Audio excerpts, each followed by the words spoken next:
Hello, it's me, Rose. ပြီးခဲ့တဲ့3လက142ပေါင်ရှိခဲ့တဲ့ Rose ကအခုတော့ပေါင်130အထိဝေချနိုင်ခဲ့ပါပြီ။အရင်လက်မောင်းက33 cm ရှိတာကနေပြီးတော့အခုဆိုလို့ရှိရင်29 cm ပဲရှိရတယ်။အရင်ရင်က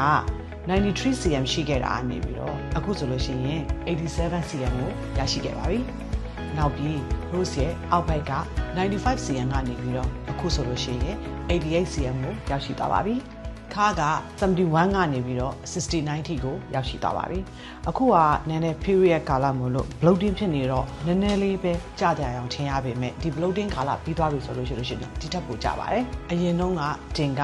101 cm ကနေပြီးတော့အခုဆိုလို့ရှိရင်98 cm ပဲရှိပါတော့တယ်။အရင်တုန်းကပေါင်လုံးဘက်ကလည်း57ကနေပြီးတော့အခုဆိုလို့ရှိရင်54ပဲရှိပါတော့တယ်ရှင်။ပြီးခဲ့တဲ့ရက်တရား Rose နဲ့အခု Rose နဲ့မျက်နှာကတိတိတတ်တာပြောင်းလဲသွားတာကိုမြင်ရမှာပါ။ပေါင်ချေဆက်ပေါ်ကနံပါတ်တွေပဲမဟုတ်ဘဲနဲ့တကယ်ကိုခန္ဓာကိုယ်အချိုးအစားတိတိတတ်တာပြောင်းလဲသွားတာကို before နဲ့ after မှာမြင်ရမှာဖြစ်ပါတယ်။အကြောင်းမျိုးကြောင့်ပြီးခဲ့တဲ့3လတုန်းကတော့ record မလုပ်ထားနိုင်ခဲ့ပေမဲ့ Rose တေးသေးချာချာစူးစမ်းခဲ့လို့12ပေါင်လေးကျခဲ့တဲ့အပြင်ကိုအစီပမာဏလည်းတိတိတတ်တာလျော့မြဲသွားပါတယ်။မကြခင်မှာလည်း Rose ကိုယ်တိုင်လက်တွေ့ကြပြီးတော့ကျမရင်းနေညီညွတ်တဲ့နောက်ထပ် challenge တစ်ခုကိုတိတိချာချာ